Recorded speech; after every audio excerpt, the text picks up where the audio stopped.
खुलुमबाय दिनै फुंबिलिनि खौरांफोरा जाबाय गिबि खौराङाव दङ थारैनो आसामाव थानाय मोनद' जौगानाय हारिफोरनो भारत सोरखारा फैबाय थानाय समफोराव एसटिनि थामोनथाखौ होमारसिगोन नामा?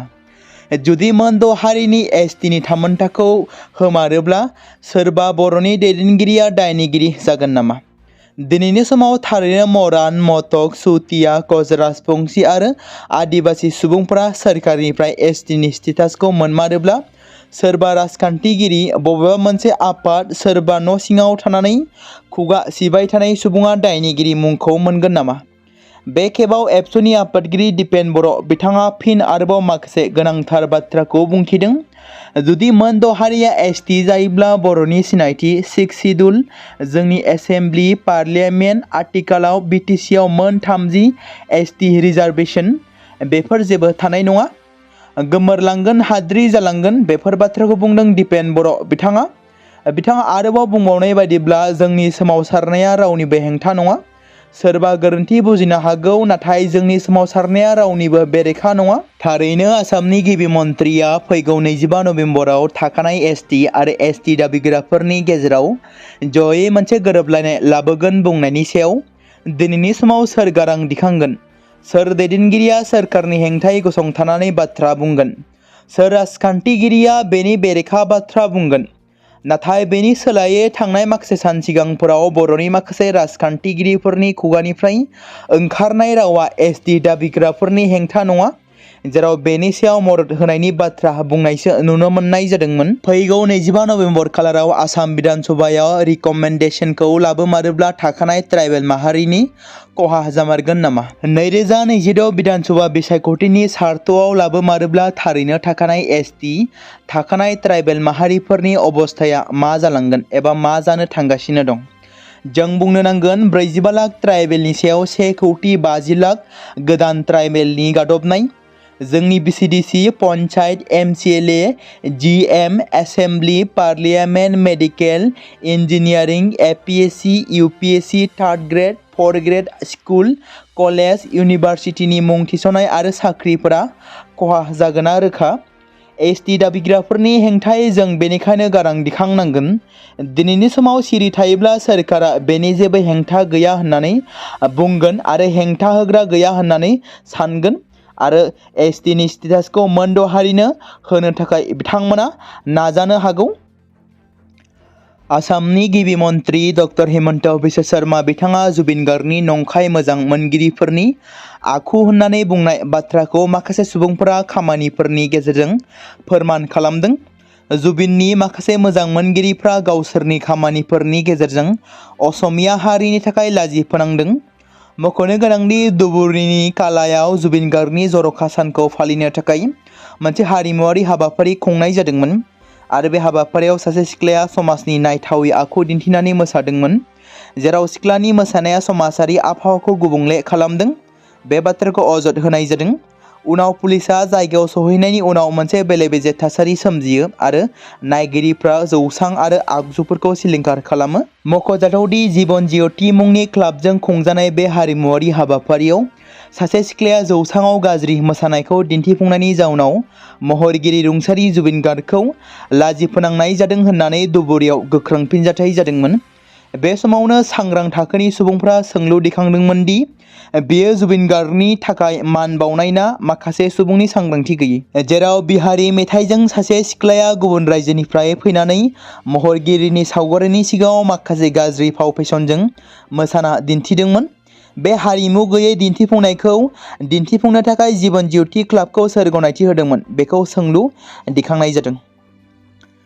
जनायनि गुबुन गुबुन जायगाफोराव मोनद' हारिफोरनो ट्राइबेल गनायथि दाबिनायनि बेरेखा जयै सोमावसारनाय जादों। फारसेथिं हादोरसानि गुबुन गुबुन जायगाफ्राव मोनद' हारिफ्रा ट्राइबेल सिनायथिनि थाखाय गोख्रों सोमावसारनाय हाबाफारि लाबाय थादोंमोन। शुक्रबारनि मोनाबिलियाव जनायनि गुबुन गुबुन ओनसोलफोराव मोनथाम माइनरिटि हारियारि आफादफोर टिएमपिके, एमएमके आरो टिएमएमके बिथांमोना मोनद' हारिफोरनो ट्राइबेलनि सिनायथि होनो नागिरनायनि बेरेखायै सोमावसारनाय हाबाफारि लादों। Coordination committee of tribal organisation थामहिनबा सिसिट'आ आरो मोनथाम माइनरिटि हारियारि आफादफोरनि नाजानायाव आरो गुबुन गुबुन ट्राइबेल सुबुंफोरनि हेफाजाबजों केमी जेलेम, बिजयपुर, रामदन्दिकारि, गली आरो जनाय अने बिलमजों लोगोसे जनायनि गुबुन गुबुन जायगाफोराव जयै मोनसे हानजा सुरनाय हाबाफारि बानजायदोंमोन, जेराव आखायाव प्लेकार्ड लानानै ट्राइबेल हारिफोरखौ फोजोबस्रांनायनि खैसार खालामनायनिफ्राय बेरेखा सोमावसारनाय हाबाफारि लादोंमोन।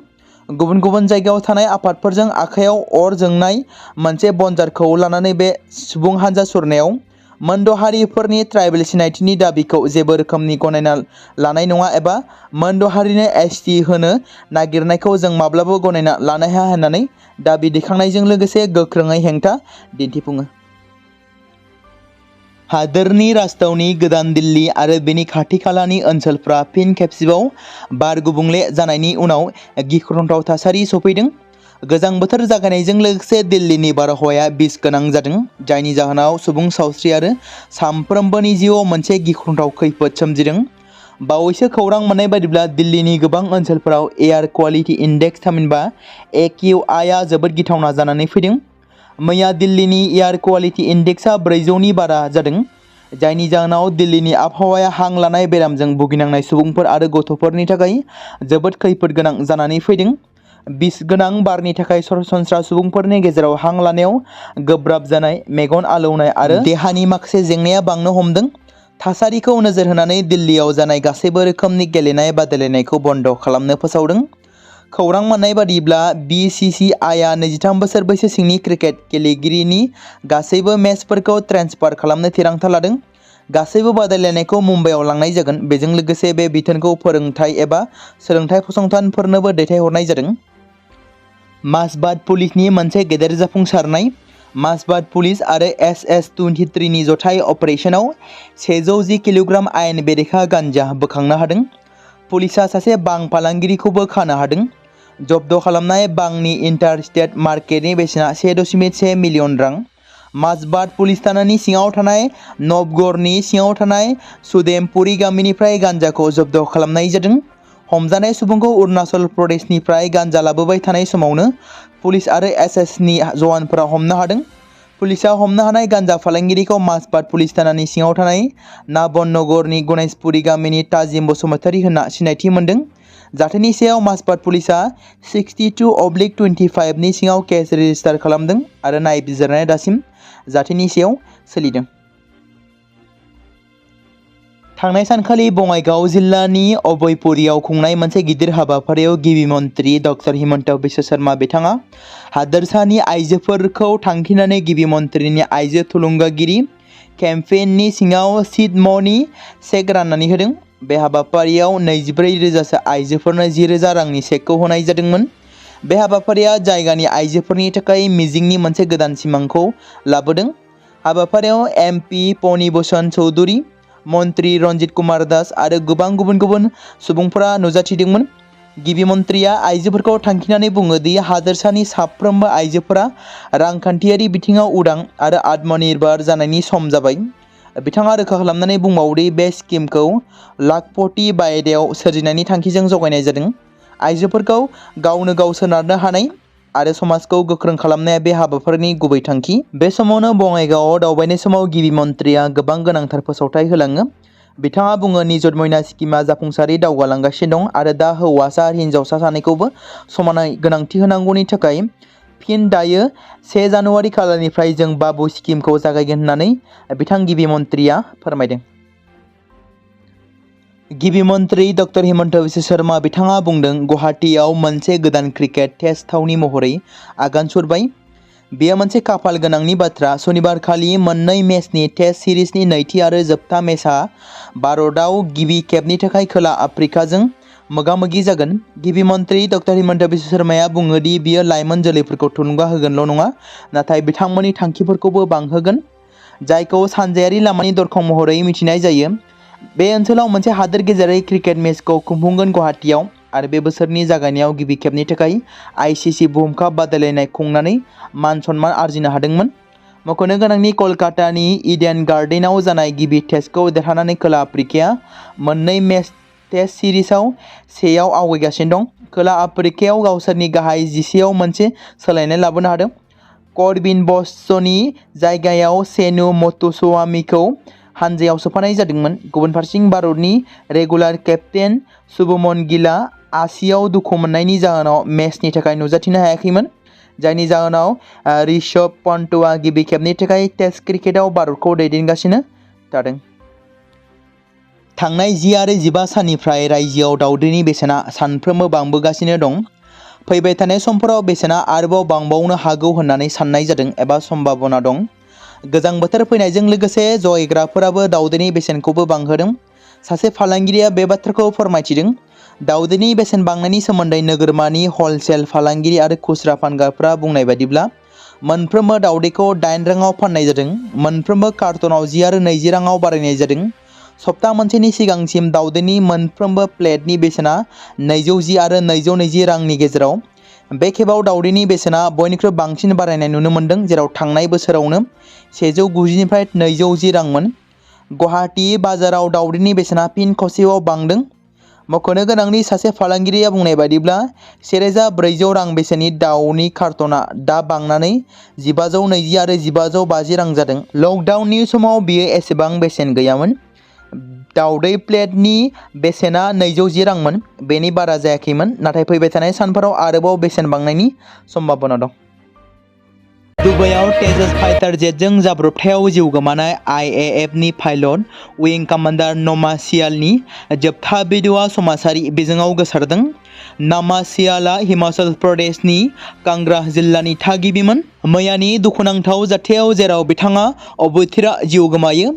दुबाइआव मोनसे गिख्रंथाव बिरखंनि जाब्रबथाया थांनाय सानखालि जादोंमोन, जेराव एयार श'नि समाव भारतनि एयार फर्सनि फाइटार जेट SLL तेजासआ जाब्रबथाय जानानै गोग्लैदोंमोन। मख'नो गोनांदि भारतनि एयार फर्सआ शुक्रबाराव दुबाइ एयार श' 2025आव तेजास बिरखंआ जाब्रबथाय जानानै गोग्लैदोंमोन।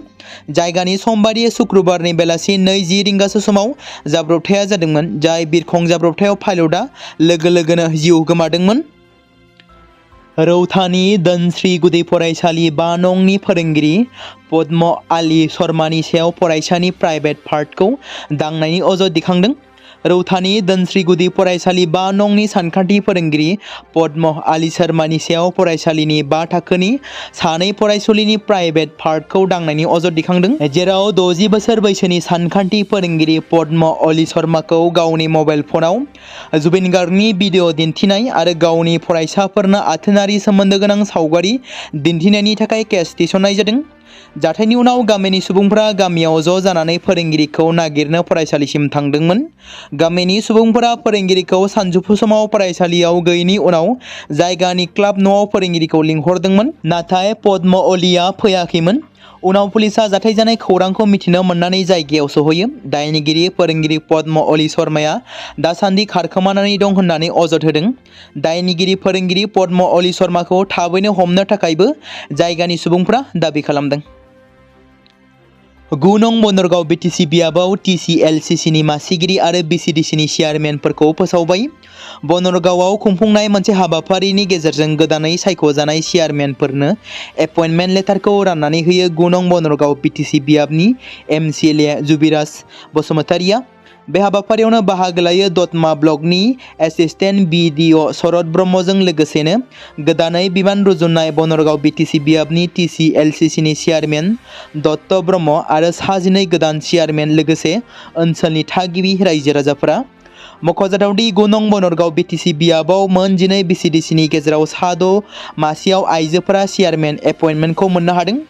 खौरांगिरिनि सिगाङाव 9 नं बनरगाव BTC बियाबनि MCLA जुबिराज बसुमतारिया साफ्रोमबो गोदानै सायख'जानाय चेयारमेन मेम्बारफोरखौ समान मोनथाय आरो सोरखारि बिथांखिफोरखौ समानै राननानै होनो खावलायदों।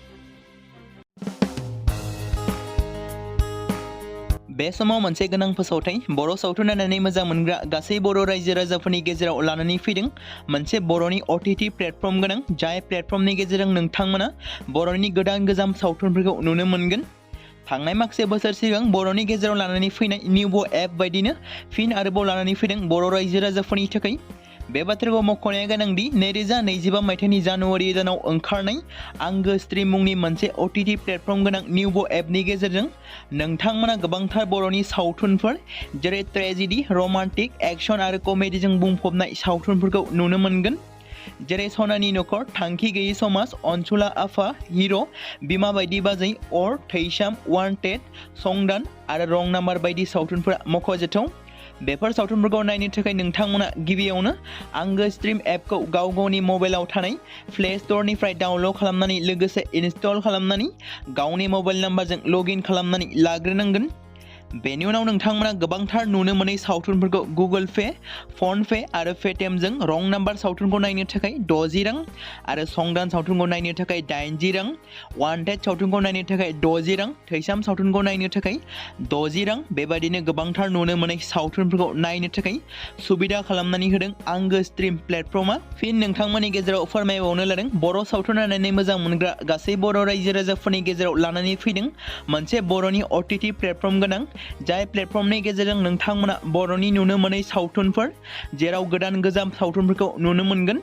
बे बाथ्राखौ मख'नाया गोनांदि 2025 मायथाइनि जानुवारि दानाव दिहुनजानाय आंगो स्ट्रिम मुंनि मोनसे OTT प्लेटफर्म गोनां एपनि गेजेरजों नोंथांमोना गोबांथार बर'नि ट्रेजेडि, रमान्टिक, एक्शन आरो कमेडिजों बुंफबनाय सावथुनफोरखौ नुनो मोनगोन।